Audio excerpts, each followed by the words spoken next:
Everest যেমন বারবার সাক্ষী হয়েছে মনুষ্য আত্মার সর্বোচ্চ উল্লাসের, তেমনি গভীরতম মানবপতনেরও সাক্ষী এই এভারেস্ট।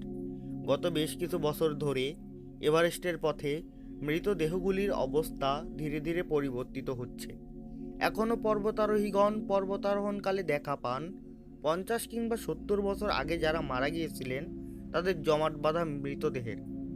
সার্জিও কোপানভ এ ব্যাপারে মন্তব্য করেন, এভারেস্ট হলো একটি মৃতদেহের স্তূপ এবং পর্বতারোহীরা সেই মৃতদেহগুলো মারিয়েই যাওয়া আসা করেন। এখন প্রশ্ন হলো, এভারেস্টে এত পর্বতারোহী মারা যান কিভাবে, আর কেনই বা এভারেস্ট পর্বত হতে মৃতদেহ উদ্ধার করা যায় না? জানতে হলে মিস্টার আনলিমিটেডের আজকের এই পর্বটি সম্পূর্ণ দেখুন।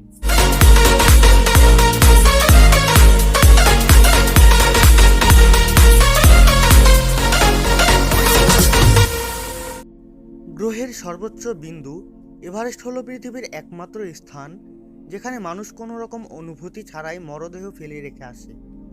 সাধারণত এভারেস্ট পর্বতের খাদে যে কোনো একটি দুঃখজনক ঘটনা ঘটার পর মানুষজনের মনে একটি প্রশ্ন জাগে, আর সেটি হলো, আসলেই কি পর্বতারোহীদের মরদেহ এভারেস্টের খাদ হতে উদ্ধার করা হবে? সংবাদ মাধ্যমগুলির দ্বারা বাকবিতণ্ডা আরও বৃদ্ধি পায় যখন সাংবাদিকেরা এ সকল ঘটনার জন্য এভারেস্টকে বিশ্বের সর্বোচ্চ কবরস্থান এর পাশাপাশি মৃত্যুর মেঘদূত হিসেবে আখ্যায়িত করে।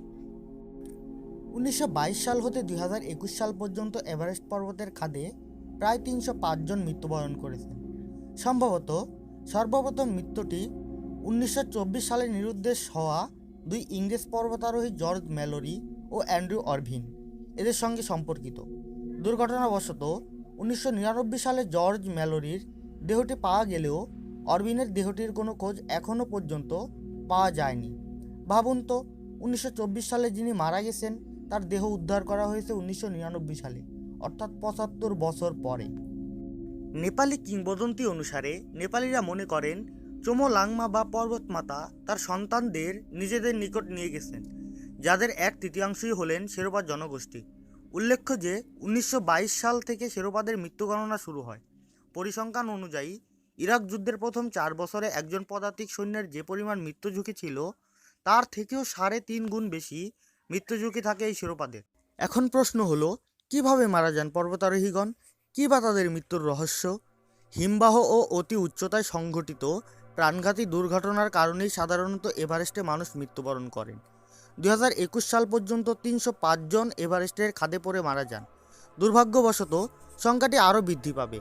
প্রাণনাশকমূলক সাল হিসেবে 2017কে মনে না করলেও এবছরে চোমো লাংমার শিকারের সংখ্যা 5 জন, যাদের মধ্যে সুইজারল্যান্ডের 2 বারের পিওলেট ডিওর পুরস্কার জয়ী পেশাদার ও অভিজ্ঞ পর্বতারোহী উইলি স্টেক একজন।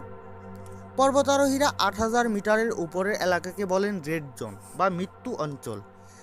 এখানে কেউ একবার পৌঁছে গেলে তাকে অবশ্যই একটা বিষয়ে সতর্ক থাকতে হয় যে অসুস্থ বা কোনো দুর্ঘটনা ঘটলে সেখানে কোনো ধরনের উদ্ধার কার্যক্রম পরিচালনা করা একেবারেই সম্ভব নয়।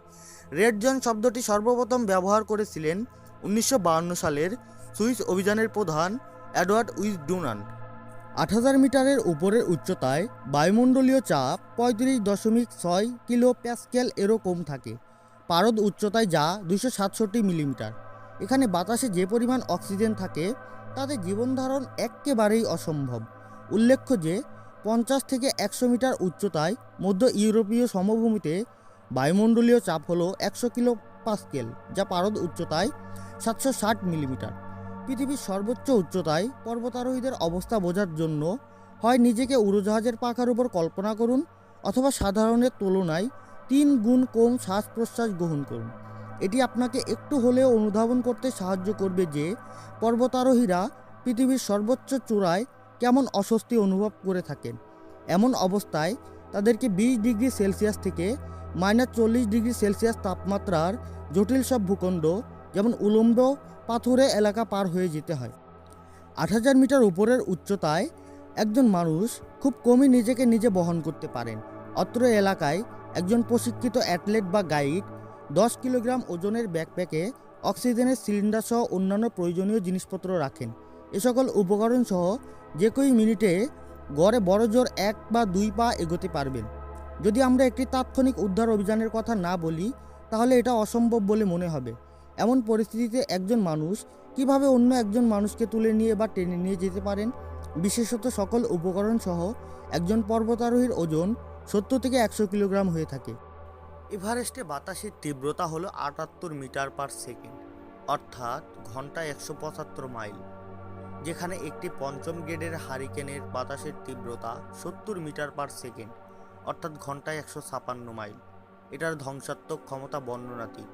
2006 সালে ম্যাথিউস একটি পঞ্চম গ্রেডের হ্যারিকেন ফ্লোরিডাতে 3500 দালান কোঠা ধ্বংস এবং 900 জন মানুষের প্রাণহরণ করেছিল।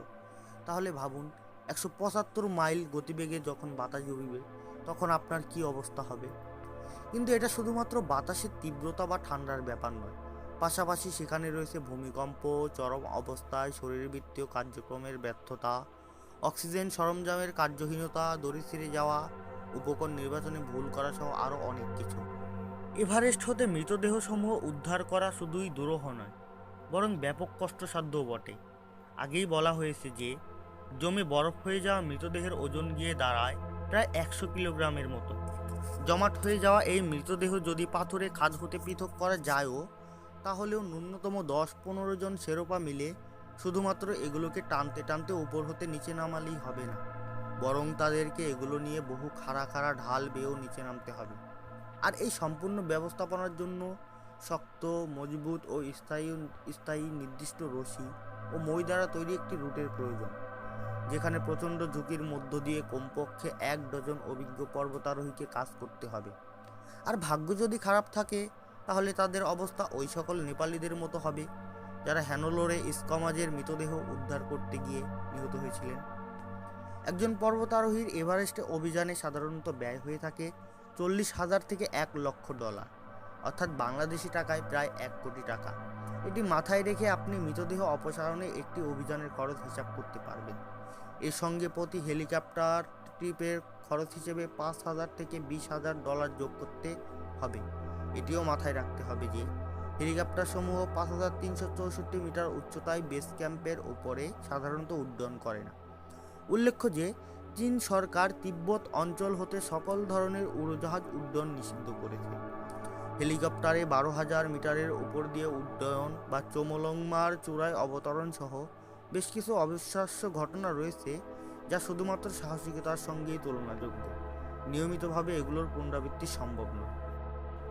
এমতাবস্থায় এভারেস্ট পর্বতের মৃতদেহগুলির জন্য কোনো ব্যবস্থা গ্রহণের চেষ্টা করা হলেও পর্বতারোহী সম্প্রদায় সহমত পোষণ করেন না। কারো চাওয়া সকল মৃতদেহ অপসারণ করা হোক, আবার কারো চাওয়া সকল মৃতদেহ যেমন আছে তেমনই থাকুক। তবে 2017 সাল পর্যন্ত প্রতি বছর 6 জন করে যে মৃতের হার ছিল, সেটি যদি অব্যাহত থাকে তাহলে বেশ কয়েক বছর পর পৃথিবীর সর্বোচ্চ চূড়ায় শুধুমাত্র মৃতদেহ ছাড়া বিন্দুমাত্র কোনো স্থান ফাঁকা থাকবে না। তবে শীঘ্রই বা পরবর্তীতে এই সমস্যার সমাধান অবশ্যই করতে হবে।